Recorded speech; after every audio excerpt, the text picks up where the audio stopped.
Aleluia. Graça e paz, meus irmãos, boa noite, amém? Abra sua Bíblia. Epístola de Paulo aos Romanos, capítulo 14, verso de número 17. Deus abençoe a vida do meu amigo pastor Henrique Bravo e todos os meus amigos aqui, pastores, aqui da ADVEC Moca e de toda a nossa ADVEC aqui em São Paulo. Fico feliz de poder estarmos aqui nessa festa tão importante, a festa da ceia do Senhor, e poder compartilhar do Evangelho da Graça. Essa semana eu falei na ceia lá na igreja do meu amigo pastor Vanderlei e contei algo lá que os irmãos acharam interessante, então vou compartilhar com vocês. A igreja primitiva, quando se reunia para fazer ceia, era todo domingo eles faziam ceia. A reunião da ceia da igreja primitiva, sempre nos encontros de domingo ele partilhava um pão. Por isso que Paulo em 1 Coríntios 16 vai falar sobre isso. Isso se estendeu até o período da Reforma Protestante. Lutero, querendo sair um pouco descolar da Igreja Católica, que como a Igreja Católica fazia a festa da Eucaristia todos os domingos, Lutero entendeu por bem escolher um outro momento, semestral, mensal, a cada 15 dias, para poder não parecer com a Igreja Católica. João Calvino, ele pensava diferente, pastor Henrique. João Calvino defendia que a ceia deveria ser domingo.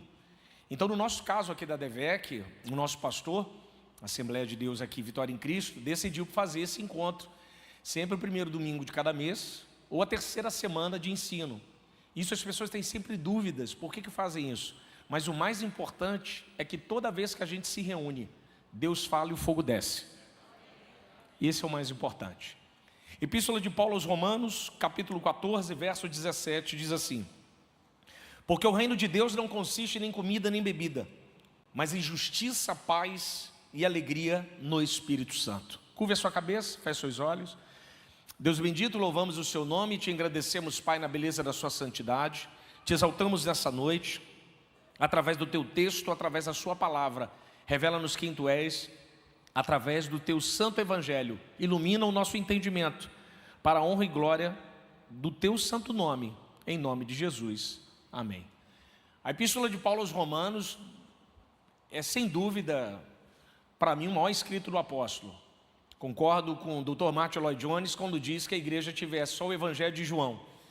E a Epístola de Romanos, a igreja estava alimentada até o arrebatamento. Romanos é um ponto importante da história para a igreja primitiva, mas também para a história do cristianismo.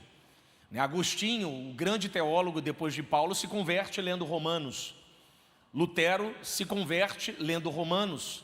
John Wesley se converte lendo Romanos. Eu espero me converter todos os dias lendo Romanos.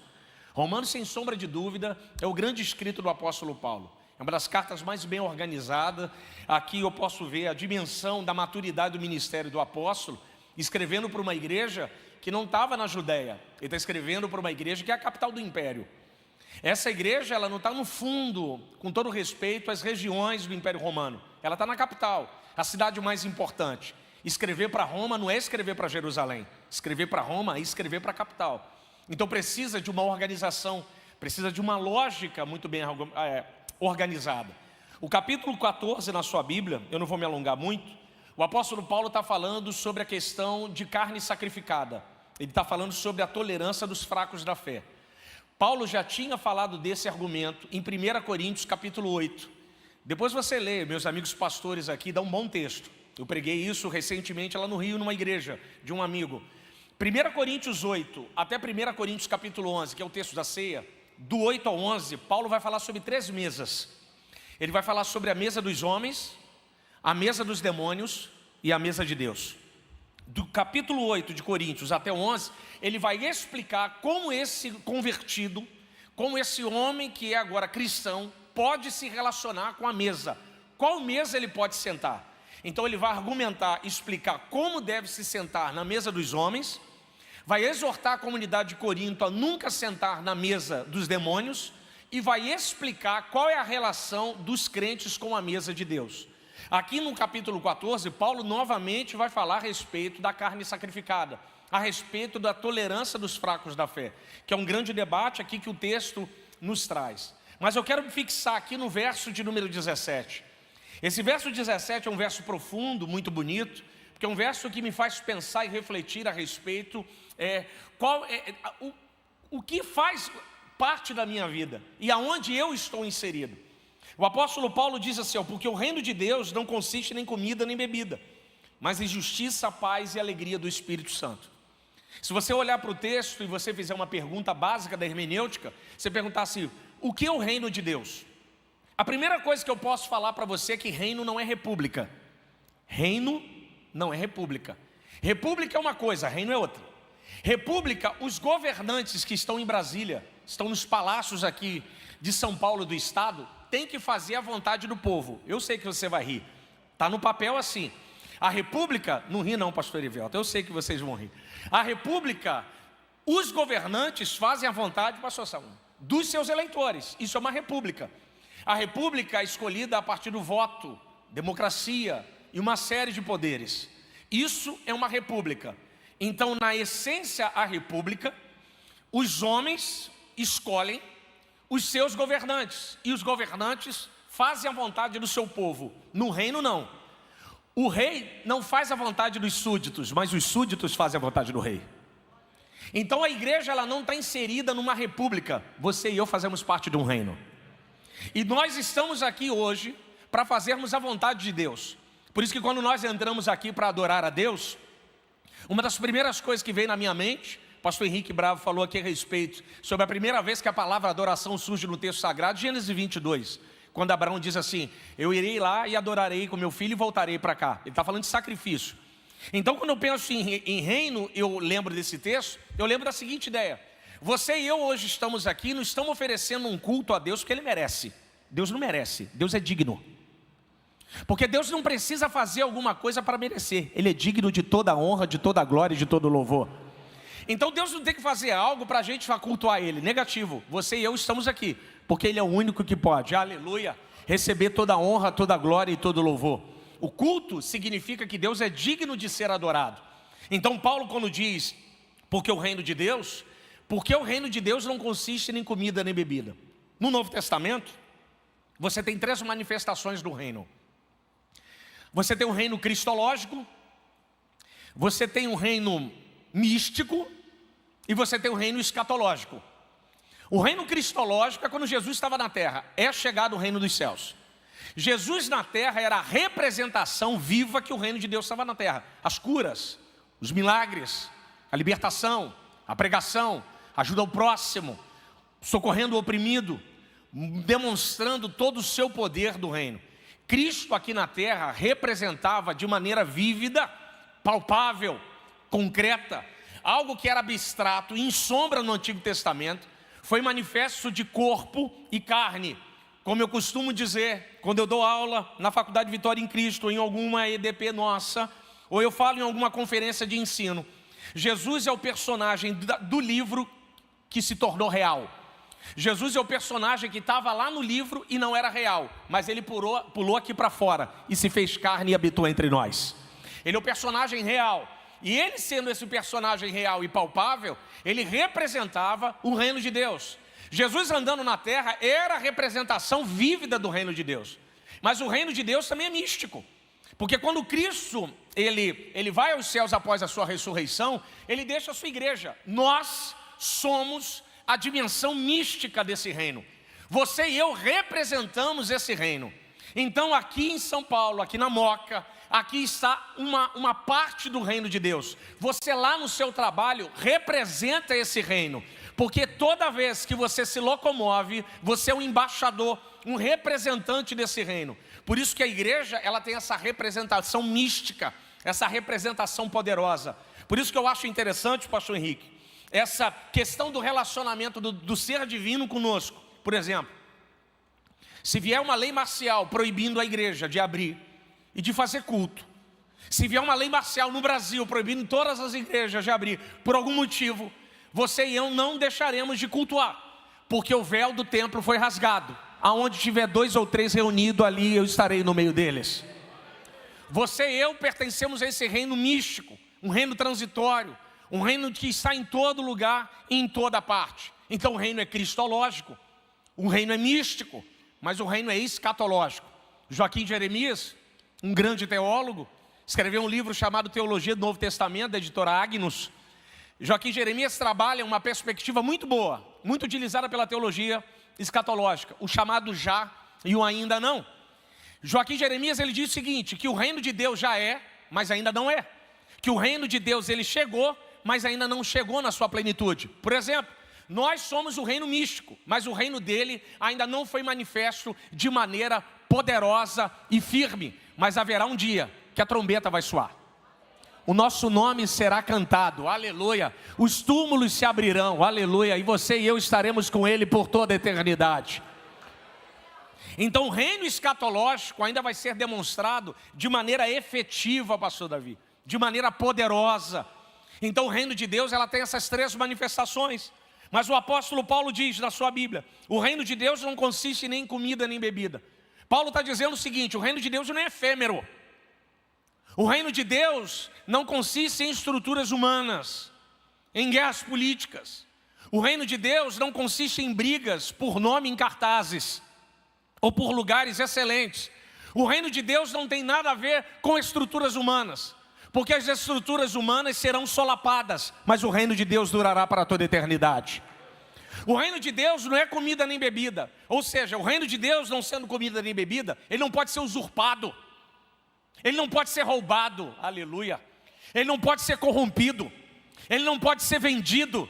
E o Deus do reino não pode ser impeachmentado, porque ele é um rei para sempre. Ele está no trono para toda a eternidade. E ele, por não ser comida nem bebida, ou seja, ele não é concreto do ponto de vista humano. O reino de Deus não pode ser tocado dizendo, ele está aqui, mas ele não está lá. Ele está lá, mas ele não está aqui. Deixa eu falar uma coisa, eu já falei isso aqui há muito tempo atrás. Por exemplo, a nossa maneira de adorar é sensacional. E representa exatamente essa não concretude do reino. Os islâmicos adoram Alá 3 vezes ao dia. Molham o braço e o pescoço 3 vezes ao dia e se dobram diante de Meca. Quando você vai a Dubai, a Jordânia, na caravana do pastor, na próxima você vai? Quem deu amém, deu. Quem não deu, vai ver você por foto no Instagram. Aí tem uma seta nos hotéis de Dubai, pastor Davi, na parte dizendo qual é a direção de Meca. Isso era muito costume. Isso é um costume oriental. Você orar voltado à cidade sagrada. Daniel capítulo 6, verso de número 10. A Bíblia diz que Daniel sobe para o quarto superior e orava voltado para Jerusalém, para a cidade sagrada. Isso é um costume do Oriente. E os muçulmanos oram voltados para Meca, fazendo oblações e orações, melhor dizendo, a Alá, para que Alá venha interferir. Alguns outros vão para o Asheri. Os budistas vão lá para o Tibete, falar com Siddhartha Gautama a respeito do Nirvana, que não tem nada a ver com a banda, é outra coisa. Para receber um tipo de manifestação sobrenatural, eles precisam ir ao Tibete para fazer essa peregrinação. Os judeus, eles vão ao Muro das Lamentações, com movimentos pendulares, para que os demônios não possam atacar, para que Deus venha falar. Você e eu podemos estar no chuveiro e Deus está lá. Pode estar dentro do carro e Deus está lá. Pode estar no trabalho e Deus está lá. Aonde tiver um coração contrito, aonde tiver uma alma que clama a Deus, Deus vai estar lá junto com você, respondendo a sua oração. Aleluia! Isso é o reino de Deus. O reino de Deus não é comida nem bebida. Ele é manifesto aonde seus filhos clamam. E Paulo vai dizer na sua Bíblia, por gentileza, o reino de Deus é justiça. Essa é a base do reino. Esse é o primeiro pilar do reino, a justiça. O reino de Deus é um reino justo. Aqui Paulo está falando sobre a doutrina da justificação da fé. Paulo começa a introduzir essa perspectiva em Romanos capítulo de número 4, quando ele vai falar sobre Abraão. Romanos 5, ele vai comparar a antiga vida e a nova vida com Adão e Cristo, pois aonde abundou o pecado, superabundou a graça de Deus. Paulo introduz justificação, fala no Romanos capítulo 5, então ele está falando sobre justiça. Mas que justiça é essa que nós vamos comemorar domingo aqui de Páscoa? Que justiça essa foi feita?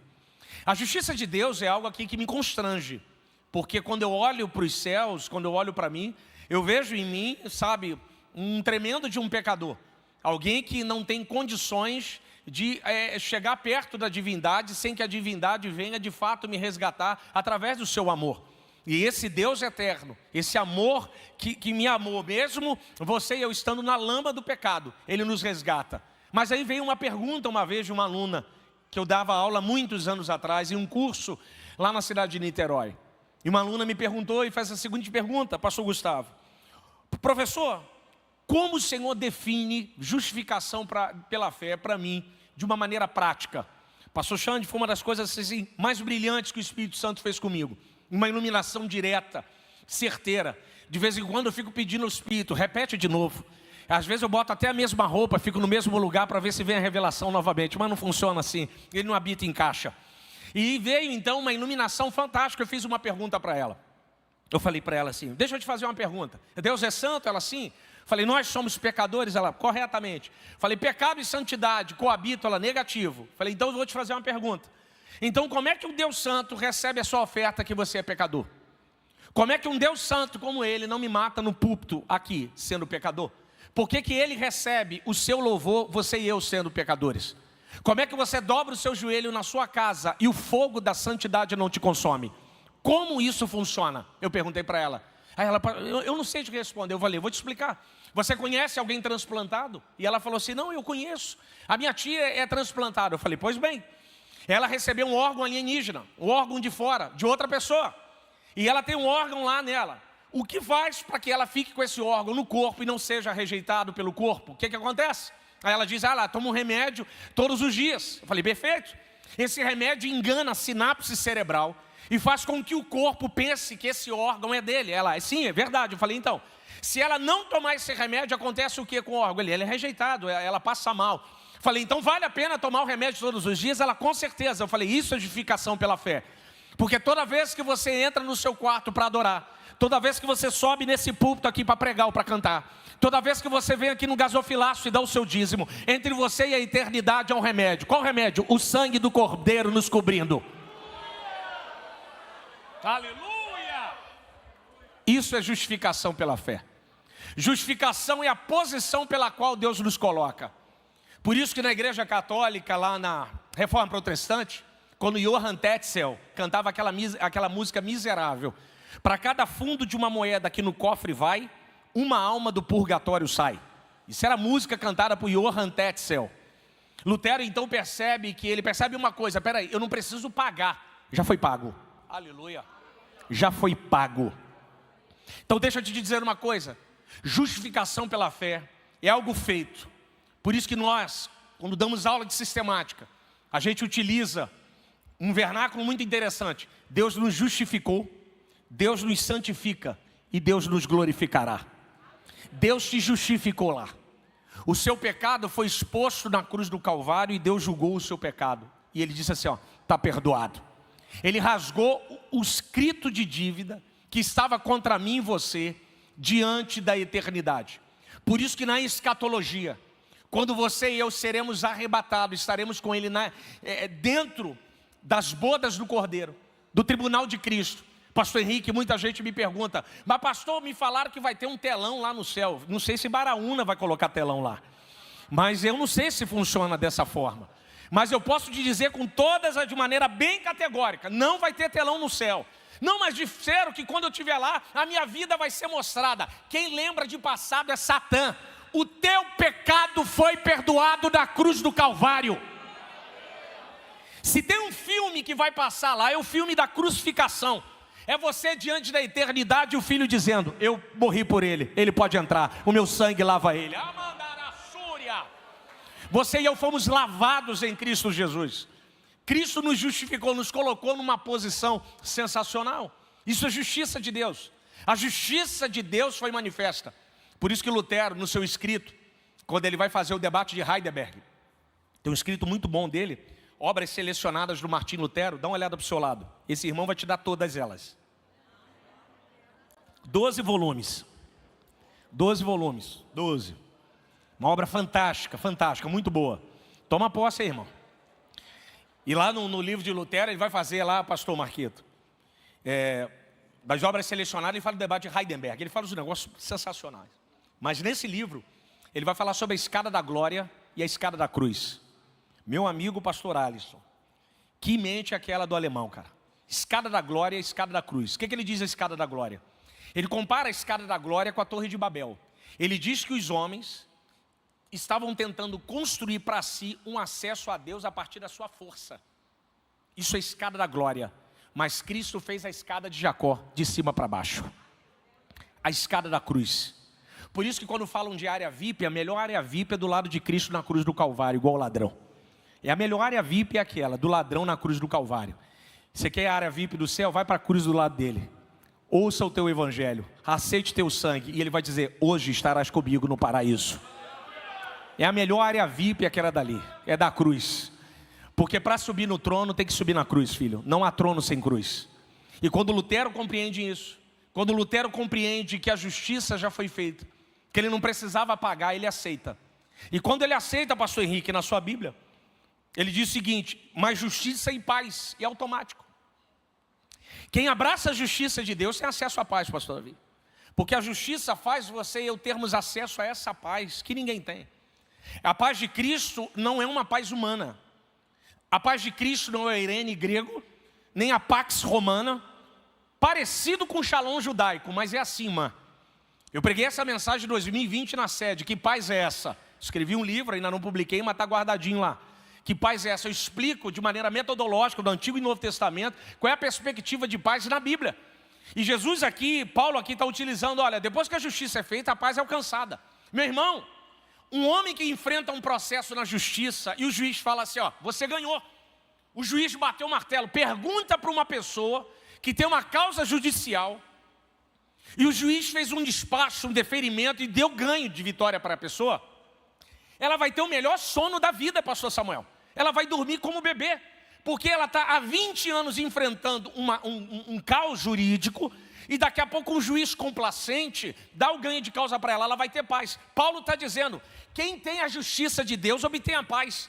Então por que muito crente não consegue a paz que Paulo diz em Filipenses 4:7? A paz de Deus que excede a todo entendimento. Porque tem muita gente ainda olhando para o passado e caindo na lábia de Satanás dizendo, você pecou. Você não pode cantar, você não pode pregar, você era todo errado, você fazia lá um monte de besteira, brigava em coisa de torcida, você roubava, você fumava, você abortou, mas eu vim aqui te dizer, o sangue de Cristo te purifica de todo pecado, para que você venha viver em paz de verdade, meu irmão.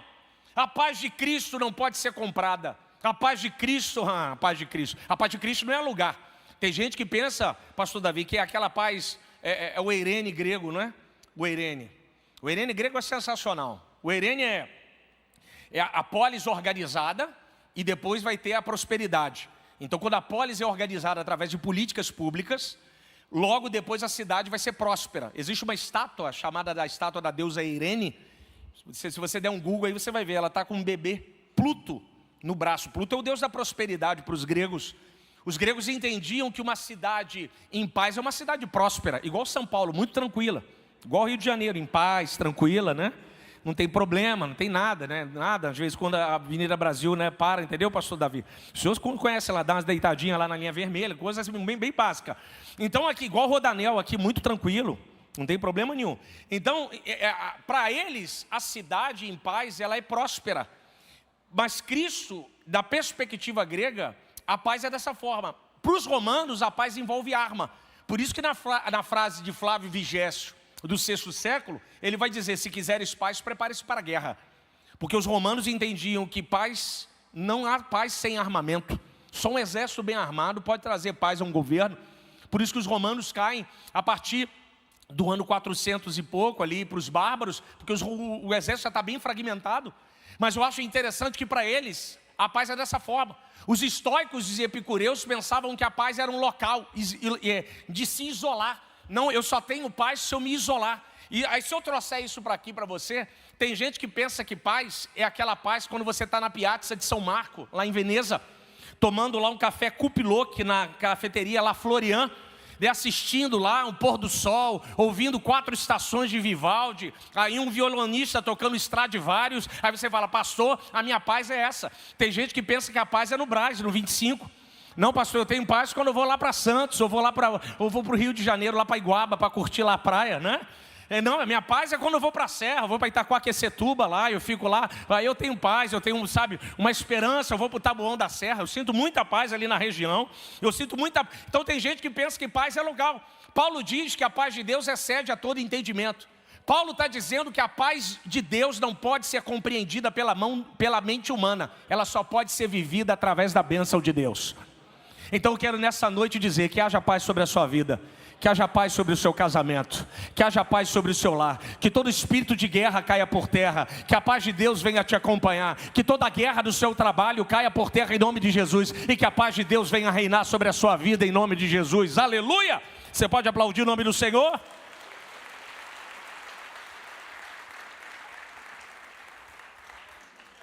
Essa paz é que nos norteia, essa paz é que nos embala. Você entendeu como é que funciona? Justiça e paz. Paulo vai falar de uma coisa, de uma outra tríade na sua Bíblia, por gentileza. Eu acho isso aqui muito interessante. Paulo diz assim, justiça, paz e alegria no Espírito Santo. Dá para a gente demorar um pouquinho aqui para falar sobre alegria. Eu acho interessante que Paulo não fala euforia, é alegria. Euforia passageira, pastor Linomar. Euforia é quando você compra teu telefone e bota ele para carregar em cima de uma flanela. Depois de 3 meses você não lembra nem onde o telefone está. Porque você já quer outro. Você já quer o mais avançado. Você compra aquele sapato e aquele carro e todo dia você vai no Lava Jato e lava. Cuida dele, sabe, pastor Xande? Passa a toalhinha e dá aquele tapa, pastor Marcelo. Cuida do carro como se fosse um bebê. Mas daqui a pouco, a 6 meses, aparece um outro carro novo. E você já esquece aquilo e corre para o outro. Cristão não é eufórico, cristão é alegre. Euforia é algo muito passageiro. Euforia é o carnaval. Euforia é os jogos dos times de futebol do nosso país. Eu estava ouvindo a rádio essa semana, enquanto estava indo para o hotel, e o jornalista falando algo interessante. Eu vou falar aqui o time, mas vocês não vão rir, por favor. Não, eu espero que o São Paulo ganhe essa semana, porque eu preciso ter um momento alegre na minha casa. Eu achei engraçado. Eu achei muito engraçado o jornalista falando isso. Não, eu preciso que o São Paulo ganhe, porque eu preciso ter... É só ver aí como é que foi o Palmeiras que perdeu, o pastor Leandro Russo, como é que ficou. Nem telefone atendi, ele pensa que eu não sei. Então as pessoas, eu achei muito bacana o jornalista, a sacada dele. Ou seja, para muitas pessoas elas dependem disso. Por isso que no Rio de Janeiro, ou aqui em São Paulo, as casas, as boates, os bares, começam sexta-feira. Happy hour. Eles começam a beber, pastor Fernando, de sexta para domingo, porque eles têm que encarar uma segunda-feira, extremamente difícil em São Paulo para trabalhar. Se você abrir a sua Bíblia de maneira bem rápida, pode abrir aí a sua Bíblia, 1 Coríntios capítulo 10, quando Paulo vai começar a falar, pastor Tiago, sobre a mesa dos demônios, 1 Coríntios 10, Paulo vai levantar um debate muito interessante a respeito disso. Eu quero ler com você para te explicar um pouco sobre... Eu vou ler a partir do verso 1. 1 Coríntios capítulo 10, verso 1. Diz o seguinte: pois eu não quero, irmãos, que sejais ignorantes que os nossos pais estiveram todos debaixo da nuvem e todos atravessaram pelo mar. Verso 2. Todos foram batizados em Moisés e na nuvem e no mar. Olha para aqui, eu já vou continuar. Paulo aqui ele está falando algo interessante. Ele está dizendo que é possível encontrar elementos da graça na lei. Então Paulo está dizendo que quando eles passam pelo mar e na nuvem, eles foram batizados. Então Paulo, o grande apóstolo, está dizendo que é possível encontrar elementos da graça no período da lei. Tem gente que quer pregar igual hipergraça, acha que a lei não presta. Isso é hipergraça. A hipergraça, né, do Destinados a Reinar, Joseph Prince, essas coisas ruins aí. Mas Paulo está dizendo aqui que é possível encontrar elementos da graça na lei. Aí diz o seguinte: todos comeram e beberam o mesmo alimento espiritual. Todos beberam a mesma bebida espiritual, pois bebiam da pedra espiritual e os que seguiam a pedra era Cristo. Então ele está dizendo que todos participaram da ceia, da Eucaristia. Todos participaram. A bebida espiritual, o vinho, era a pedra, a água, e o pão era o maná. Então Paulo está dizendo que aqueles homens, quando atravessaram pelo mar, foram batizados. Então tiveram acesso à ceia. Mas olha na sua Bíblia. E todos beberam, verso de número 5. Mas Deus não se agradou de todos, pelo que muitos caíram no deserto. Essas coisas foram feitas como exemplo para não sermos cobiçosos das coisas mais, ou como elas também cobiçaram. E não vos torneis idólatro, como alguns deles vos tornaram. O povo se assentou a comer e a beber, levantou-se para dançar, e não nos prostituamos como algum deles fizeram, e caíram de uma só vez 23 mil pessoas. Segura um pouquinho. Então Paulo está dizendo o seguinte: em primeiro lugar, que é possível se alimentar dessa mesa e ficar longe dela. Então tem gente que se relaciona com a mesa da terra, mas não vai chegar nem perto da mesa do céu. Não sou eu que estou falando, é o apóstolo. Ele está dizendo que aqueles homens batizaram no mar, tiveram acesso, pastor Henrique, à água e o maná. Comeram aqui, mas não comeram lá. Mas comigo você não. A gente vai comer aqui e vai comer lá. Paulo está dizendo isso. Mas Paulo diz o seguinte, que eles começaram a se tornar idólatras e começaram. Eu não vou entrar aqui em pormenores, senão vai ficar muito grande, vai ficar muito sensível. Eles começaram a beber e a dançar e a se prostituir. Por quê? Porque Moisés sobe no monte para receber as tábuas, pastor Samuel. Ele quer instrução. E o povo fica lá embaixo. Aí o povo fica assim, cara, como é que a gente vai encarar esse deserto sem Deus? Porra, como é que nós vamos encarar essa realidade de vida sem uma presença? Vamos construir alguma coisa para nós e vamos nos entorpecer. Prostituição e bebida. Por que os homens lotam os bares sexta-feira? Lotam as boates aqui de São Paulo e do Rio de Janeiro no sábado. E bebem, usam drogas, até cair do chão no domingo. Porque segunda-feira eles têm que encarar uma realidade de vida sem Deus. Eles têm um deserto para encarar, que se não tiverem dopados ou conectados à Matrix, eles não conseguem encarar a realidade deles. Por isso que o cristão é diferente. O cristão não é eufórico, ele começa o domingo já de celebração. Ele nem sabe como vai ser a semana, mas ele já começa domingo celebrando, porque a vitória vai ser nossa em nome de Jesus. O cristão já começa a se relacionar com a mesa na perspectiva de celebrar o Deus eterno. Por isso que você e eu encaramos essa realidade de vida muito diferente dos homens que estão lá fora. Por isso que você e eu conseguimos encarar certos níveis de batalha e sofrimento, que a nossa família praticamente está quase sendo engolida. E existem níveis de pressão na sua e na minha vida, porque você e eu passamos por isso. As pressões fazem parte da vida. O apóstolo Paulo, em 1 Tessalonicenses, na sua Bíblia, 1 Tessalonicenses, capítulo de número 2, ele vai falar uma frase aqui, um versículo, no verso de número 18, que eu fico pensando, eu fiquei refletindo essa semana aqui em São Paulo e pensando sobre isso, sobre como Deus nos fortalece. 1 Tessalonicenses 2,18, isso aqui dá um sermão fantástico. Pois quisemos ir ter convosco, ao menos eu, Paulo, não só uma vez, mas duas, mas Satanás me impediu. Meu irmão, se Satanás impediu Paulo, imagina a gente. Se ele impediu Paulo, terceiro céu, filho, imagina nós. E o apóstolo Paulo teve a grandeza de dizer, Satanás não, ele me impediu de chegar. E o que Paulo faz? Ele manda Timóteo, Satanás me impediu, mas não vai impedir a obra. Vai, Timóteo. Aleluia. Ele manda Timóteo para a igreja de Tessalônica. Ou seja, existe contra nós uma pressão muito forte. Por isso a importância de você e eu estarmos aqui na ceia. Porque enquanto o mundo lá se torna eufórico e a alegria deles é passageira, a euforia deles some, esfarela, a minha, a sua alegria é para toda a eternidade. A nossa alegria é uma fonte transbordante e verdadeira. Ah, pastor, mas eu não posso ficar triste. Eu não estou falando de tristeza humana, eu estou falando de alegria da salvação. É uma certeza compreender que de fato há um Deus no trono reinando com poder e glória pela sua vida.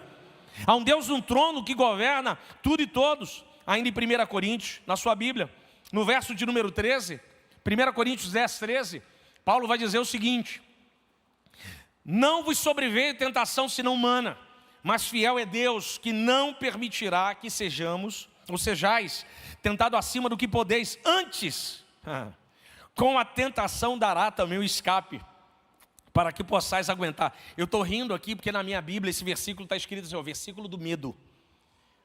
Toda vez que eu leio esse versículo, o que Paulo está dizendo? Vou usar um termo carioca. Eu falei isso em Alphaville e vou repetir aqui. É todo mundo, pastor Gustavo, andando pianinho, no sapato. Ou se você não conhece, no talento. Paulo está dizendo, você só está de pé e eu só estou de pé, porque a mão dele está assim, ó. Se tirar a mão, você e eu não existimos mais. Então alegre-se. Alegre-se. Porque a justiça foi feita, a paz de Deus está sobre você, e a alegria do Espírito Santo transborda sobre a sua vida e sobre a sua alma. A nossa alegria é uma alegria efusiva, é uma alegria verdadeira. A nossa alegria não depende de comida nem bebida, de status social, de lugares instagramáveis, sabe? A nossa sociedade está muito complicada. René Descartes, penso, logo existo, usando esse termo, hoje é sou visto, logo existo. As pessoas têm feito de tudo para ser visto. Feito de tudo quanto é tipo, pastor Erivelto, de fotos, pondo a sua vida, própria vida em risco, para ganhar seguidores. Você e eu não precisamos disso, porque o mais importante está nos vendo. Ele está no trono da eternidade. Ele olha para mim e para você e nos nutre como uma alegria indizível. Como diz Pedro, em 1 Pedro 1,8, essa alegria indizível, ou seja, não tem como traduzir. É uma alegria que eu não sei te explicar. Por isso que eu digo, pastor Henrique e pastora, que o crente alegre incomoda. Crente alegre, pastor Alisson, crente alegre irrita. Você reclama de tudo e o cara diz, a vitória é nossa. Não, o trânsito está horroroso, Deus está dando livramento. Não, o pneu furou, isso é livramento. Não vai ter a porta fechada, fica tranquilo, porque o choro pode durar uma noite, mas a alegria vem pela manhã. A alegria de um cristão que compreende que Deus reina, irrita. É uma alegria irritante, mas é uma alegria que contagia. Que você nessa noite venha receber essa alegria de verdade. Que você possa se sentir alegre pela vida que você tem. Que você possa se sentir alegre porque você está vivo. Meu irmão, se essa mão não tivesse sobre mim e sobre você, você e eu estaríamos sendo engolidos em 2020. Você já esqueceu do seu ano de 2020? Foi o ano da pandemia. Tem gente aqui que perdeu o trabalho, perdeu um ente querido, perdeu recurso, perdeu casa, perdeu automóvel, perdeu aplicações, perdeu agenda. Tem gente aqui que perdeu muita coisa. Pensou que estava tudo acabado. Você está em 2025, porque Deus te sustentou em 2020, Deus te sustentou em 2021, Deus te sustentou em 2022, Deus te sustentou em 2023, Deus te sustentou no passado e é o Deus que vai te sustentar esse ano. Remanda a Súria. Por isso que quando você pegar os elementos da ceia, quando você pegar o cálice e você pegar o pão, alegre-se. Seja alegre, sabe? Transpareça a alegria para fora. Não permita que o diabo venha pensar que ele conseguiu te acertar com uma seta. Deixa eu te explicar melhor, já aqui para encerrar. O diabo ele não está dentro de nós, ele está do lado de fora. Que aquele que habita em Deus, o maligno não lhe toca, sim ou não? Ele está ao nosso derredor, Pedro vai dizer isso. O diabo ele não escuta o nosso pensamento, nós oramos em pensamento. E ele não tem acesso. Existem orações em nós que ele não conhece, ele não sabe. Mas como é que ele sabe então a nossa vida? Se tem alguém no ser sobrenatural que lê ser humano, é Satã. Por isso que quando Jesus teve fome, ele chegou perto, semblante de fome. Por isso que ele taca o dardo e ele fica olhando o seu comportamento. Quando ele te acerta, ele sabe, está batido, está o preço. Ah lá, eu consegui irritar ele, eu irritei ela. Ele fica olhando para você e esperando exatamente como vai ser o comportamento da sua vida. Por isso que C.S. Lewis, no seu livro Cartas ao Diabo e ao Seu Aprendiz, quando fala de fita fusa e verme baile, ele fala ali exatamente sobre o relacionamento satânico, olhando para a vida do crente e vendo o seu comportamento. Então deixa eu te dizer uma coisa, se o diabo não está dentro de nós e ele olha por fora, quando você entra aqui, nesse dia, nessa quarta-feira, depois de ter enfrentado uma semana difícil, ou um mês complicado, talvez seu ano está difícil, mas você está aqui e faz isso aqui, ó. Aí ele está do lado de fora, ele está dizendo assim, não é possível, eu tentei de todas as formas abater ele, mas ele está na casa do Pai, adorando e bendizendo na beleza da sua santidade. Por isso que o pregador, o pastor Davi, por isso que o pastor sempre fala assim, levanta a sua mão para dar glória. Tem gente que fala assim, não vou levantar para que isso? Porque o pastor está sendo bíblico. Ele está te explicando para você manifestar de maneira externa, para que o diabo e o inferno venham perceber que apesar de toda a tribulação, você e eu estamos de pé para adorar e bendizer ao nome do Deus eterno. Portanto, levanta a sua mão então, aleluia, e manifeste a alegria do Espírito Santo. Mostra para ele que você está de pé nessa noite. Aleluia, você pode aplaudir o nome do Senhor Jesus Cristo.